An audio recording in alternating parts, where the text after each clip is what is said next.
latest news 15 March 2026 ஓட news பார்க்கலாம். First news வந்து நாவிக் இன் crisis.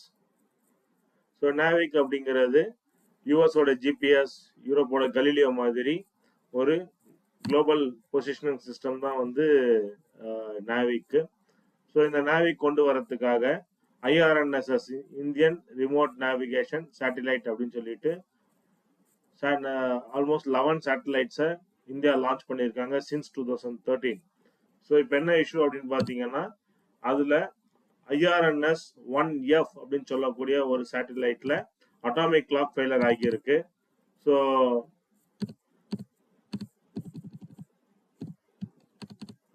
Since 2013 India launched IRNSS 1A 1B 1C 1D 1E 1F 1G 1H 1I அது போக NVS 01 NVS 02 சொல்லிட்டு டோட்டலா 11 IRNS சேட்டலைட்டை launch பண்ணியிருக்காங்க.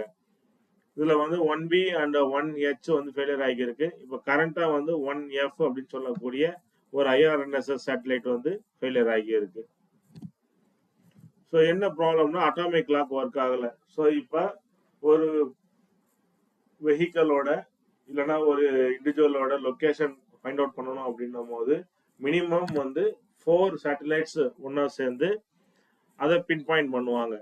எப்படின்னா, ஒரு சேட்டலைட் உங்களோட மொபைல் ஃபோன்ல இருந்து ஒரு டேட்டா பிங் ஆகும். ஸோ அந்த சிக்னல் இங்கிருந்து சேட்டலைட்டை போய் ரீச் பண்ணி திரும்பி வந்து சேர்ற வரைக்கும் கால்குலேட் பண்ணுவாங்க டைம்.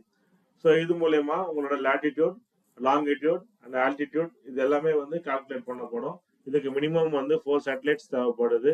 இந்த டைம் எவ்வளோ டைம் எடுக்குதுன்றதை பொறுத்து நீங்க எவ்வளோ டிஸ்டன்ஸ்ல இருக்கீங்க அப்படிங்கிறதெல்லாம் வச்சு கால்குலேட் பண்ணி ஸோ உங்களோட லொக்கேஷனை வந்து ப்ரிசைஸா பின் பாயிண்ட் பண்ண முடியும். ஸோ இந்த மாதிரி டைம் கால்குலேட் பண்ணக்கூடிய அட்டாமிக் கிளாக்ல இஷ்யூ ஆகி இருக்கு. ஸோ இந்த அட்டாமிக் கிளாக் அப்படிங்கிறது நீங்க ஈவன் குவாட்ஸ் யூஸ் பண்ணி ஒரு கிளாக்கை டிசைன் பண்ணலாம், சிம்பிள் பெண்டுலம் யூஸ் பண்ணி கிளாக்கை டிசைன் பண்ணலாம். பட் ரொம்ப எரர் ஃப்ரீ. ஸோ மில்லியன் இயர்ஸுக்கு எரர் ஃப்ரீயா இருக்கும் அந்த அக்யூரேசி. ஸோ ஃபால்ட் ஆகாதுன்னு சொல்லல, அக்யூரேசி வந்து அதிகமா இருக்கும் அட்டாமிக் கிளாக்ல. அதனால அட்டாமிக் கிளாக்கை யூஸ் பண்றாங்க ஜிபிஎஸ் சிஸ்டத்துல.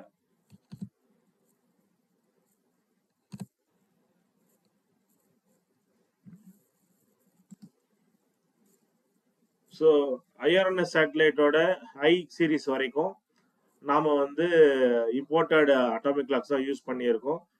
பட் NVS 01ல first time Indian made indigenously developed rubidium atomic frequency standard atomic கிளாக்ஸை ஆட் பண்ணியிருக்கோம். பட் இருந்தாலும் சில இம்பார்ட்டன்ட் காம்போனன்ட்ஸ் அந்த IRAFஸ்ல அந்த ருபிடியம் அட்டாமிக் எனர்ஜிக்குள்ளேயே சில காம்போனன்ட் வந்து இம்போர்ட் பண்ணி தான் யூஸ் பண்ண வேண்டியது இருக்கு. ஸோ ரீசெண்டாக NVS 02ன்னு சொல்லிட்டு ஒரு IRNS சேட்டலைட்டை லான்ச் பண்ணியிருக்கோம். பட் அது வந்து ஃபைனல் ஆர்பிட்டுக்கு டிசிக்னேட்டட் ஆர்பிட்டுக்கு ரைஸ் பண்ண முடியல. ஸோ நமக்கான நமக்குன்னு சொல்லிட்டு தனியா ஒரு ஜிபிஎஸ் சிஸ்டம் வேணும் அப்படின்னு பார்த்தீங்கன்னா 1999ல யூஎஸ் இந்தியாவுக்கு ஜிபிஎஸ் கொடுக்க மாட்டேன் அப்படின்னு சொல்லிட்டாங்க. ரெண்டாவது வந்து பார்த்தீங்கன்னா, ஸோ நேவிக் வந்து ஆர்மிக்கு மிலிட்ரிக்கெல்லாம் யூஸ் பண்ணிட்டு இருக்கக்கூடிய ஒரு இந்தியன் ஜிபிஎஸ் மாடல். பட் அது ஃபால்ட் ஆகி அது யூஸ் பண்ண முடியாம போறது வந்து செக்யூரிட்டி த்ரெட்டா இருக்கும் அப்படின்னு நினைக்கலாம். ஸோ ஆல்மோஸ்ட் அப்ராக்சிமேட்லி 8700 ட்ரெயின்ஸ் வந்து நாவிக் யூஸ் பண்ணி தான் ட்ராக் பண்ணிட்டு இருக்கோம் கரண்டா. ஸோ நாவிக்னா என்ன அப்படின்னு சொல்லிட்டு கேட்கலாம். Next IRAF rubidium atomic clock பத்தி கேட்கலாம். ஸோ அதே மாதிரி இப்போ ரீசெண்டா முன்னாடி வந்து IRNSS 1A 1B லான்ச் பண்ணிட்டு இருந்தாங்க. இப்போ NVS சீரீஸ் லான்ச் பண்றாங்க. இப்போ NVS என்னன்னு சொல்லிட்டு கேட்கலாம்.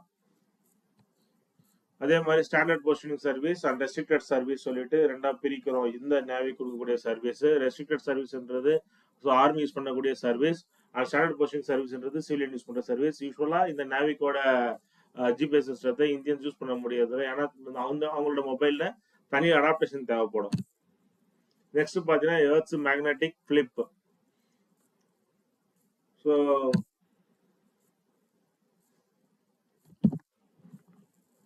எர்த்தோட ஆக்சிஸ் இந்த மாதிரி இருக்கு அப்படின்னா, அதாவது 22 டிகிரி இன்க்ளைண்டா இருக்கு அப்படின்ட்டு நம்ம படிச்சிருப்போம். ஸோ இதோட மேக்னெட்டிக் ஆக்சிஸ் வந்து பாத்தீங்கன்னா இந்த ஆக்சிஸோட கோயின்சைட் ஆகாது. இது தனியா வேற ஒரு ஆங்கிள் கோயின்சைட் ஆகும். அதே மாதிரி இது ஸ்டாண்டர்டா ஸ்டேபிளாகவும் இருக்கக்கூடிய ஒரு ஆக்சிஸ் கிடையாது. மேக்னெட்டிக் ஆக்சிஸ் வந்து டைனமிக்கா மூவ் ஆகிட்டே இருக்கும். ஃபார் எக்ஸாம்பிள், ஒரு 10 இயர்ஸ் பேக் பாத்தீங்கன்னா இதோட ஆக்சிஸ் வந்து கனடியன் வாட்டர்ஸ்ல இருந்தது. இப்போ பாத்தீங்கன்னா ரஷ்யன் வாட்டர்ஸோட மூவ் ஆயிட்டு இருக்கு இந்த மேக்னட்டோஸ்பியரோட ஆக்சிஸ். ஸோ இனிஷியலா என்ன நினைச்சாங்கன்னா 10,000 இயர்ஸ் ஒன்ஸ் இந்த மேக்னெட்டிக் ஸ்பியரோட ஆக்சிஸ் வந்து நார்த் சவுத் இப்படி இருக்குன்னா, ஸோ நார்த் சவுத் ஆகவும் சவுத் நார்த் ஆகவும் இன்க்ளைன் ஆயிடும், ரிவர்சல் ஆகும் அப்படின்னு சொல்லிட்டு எதிர்பார்த்தாங்க. இது எப்போனா 10,000 இயர்ஸ் ஒன்ஸ் இது மாதிரி நடக்கும் அப்படின்னு சொல்றாங்க. இதனால இன்னொரு விஷயம், குளோபல் வார்மிங் குளோபல் கூலிங்கும் லிங்க் பண்றாங்க. இது எல்லாமே தியரி தான். பட் ரீசெண்டா வந்து பாத்தீங்கன்னா ஒரு Japanese research unit, so communication earth and environment, so இதுல வந்து பிரான்ஸ், ஜப்பான், யூஎஸ் நிறைய பேர் வந்து இதை பார்ட்டிசிபேட் பண்ணியிருக்காங்க. இங்க என்ன பண்ணிருக்காங்கன்னா, யூஸ்வலா 10,000 இயர்ஸ்ல ரிவர்சல் ஆக வேண்டியது ஈவன் 70,000 இயர்ஸ் வரைக்கும் கூட எடுக்கும் ரிவர்சல் ஆகிறதுக்கு அப்படின்னு சொல்றாங்க. ஸோ இந்த எர்த்தோட மேக்னெட்டிக் ஃபீல்ட் எப்படி ஒர்க் ஆகுது அப்படின்னு பார்த்தீங்கன்னா, ஸோ ஆல்மோஸ்ட் ஒரு டைனமோ மாதிரி தான் ஒர்க் ஆகும். எப்படின்னா எர்த்தோட கோர்ல பாத்தீங்கன்னா உங்களுக்கு ஒரு நைஃப் அப்படின்னு சொல்லக்கூடிய நிக்கல் ஃபெரஸ் கொண்ட ஒரு கோர் இருக்கு. அதை சுத்தி ஒரு லிக்விட் மோல்டன் ஸ்பியர் இருக்கு. ஸோ உள்ள இருக்கக்கூடிய அந்த நைஃப் ரொட்டேட் ஆகிறதுனால நமக்கு இந்த மேக்னோஸ்பியர் வந்து கிரியேட் ஆகுதுன்றோம். ஸோ இதனால ஏதாவது யூஸ் இருக்கா அப்படின்னு பார்த்தோம்னா, இந்த மேக்னோஸ்பியர்னால சன்ல இருந்து வரக்கூடிய high energised proton and electrons வந்து எர்த்ல வராம தடுக்கப்படுது. அது மட்டும் இல்லாம எர்த்தோட சோலார் பிளேர்ஸ் எல்லாமே டிஃப்ளெக்ட் ஆகி போறதுக்கும் இந்த மேக்னெட்டோஸ்பியர் ஹெல்ப் பண்ணுது நமக்கு. தேர்ட் பாத்தீங்கன்னா Kharg Island strike. So Kharg Island அப்படிங்கிறது ஈரானோட ஒரு எக்ஸ்போர்ட் டெர்மினல் இருக்கக்கூடிய ஒரு ஐலாண்டு. ஸோ மார்ச் 14 வந்து பாத்தீங்கன்னா யூஎஸ் ஹை அட்டாக்ஸை இந்த ஐலாண்ட் மேல பண்ணியிருக்காங்க. ஈரானோட 90% குரூட் ஆயில் எக்ஸ்போர்ட்ஸ் இந்த கார்க் ஐலாண்டு தான் நடக்குது. Almost 1.5 million barrels per day வந்து அங்கிருந்து எக்ஸ்போர்ட் ஆகுது. 30 மில்லியன் பேரல்ஸ் ஸ்டோர் பண்ணியிருக்காங்க. 2024ல மட்டும் $35.76 பில்லியன் ஆஃப் ரெவன்யூ அந்த டெர்மினல் ஈட்டிருக்கு. இவன் 1980ல இருந்து 1988க்கு இடையில நடந்த ஈரான் ஈராக் வார்ல கூட இந்த கார்க் ஐலாண்ட் தான் டார்கெட்டா இருந்தது. பட் அதுக்கப்புறம் அதை ரீபில்ட் பண்ணியிருக்காங்க.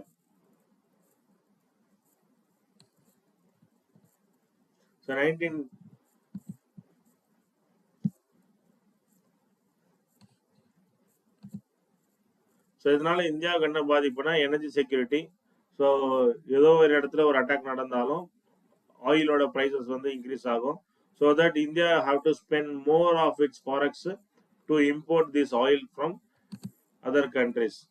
ஸோ கீ கொஸ்டின்ஸ் வந்து ஸ்ட்ரைட் ஆஃப் ஹார்மஸ் பற்றி கேட்கலாம், சோக் பாயிண்ட்ஸ் பற்றி கேட்கலாம், அதுக்கப்புறம் ஹார்மஸ் சுற்றி இருக்கக்கூடிய லிட்டோரல் கண்ட்ரிஸ் பற்றி கேட்கலாம், ஐஆர்ஜிஸ்னா என்னன்னு கேட்கலாம், கரண்ட் அக்கௌண்ட் டெபிசிட்னா என்னன்னு கேட்கலாம். ஸோ இம்போர்ட் அதிகமாகி எக்ஸ்போர்ட் குறைஞ்சதுன்னா இந்த கரண்ட் அக்கௌண்ட் டெபிசிட் வரும். ஸோ அப்போ நம்ம லோன்ஸ் ரைஸ் பண்ற மாதிரி இருக்கும். ஸோ டுடேஸ் கரண்ட் அஃபேர்ஸ் இதுக்குள்ள முடியுது. So kindly follow daily current affairs. Thank you.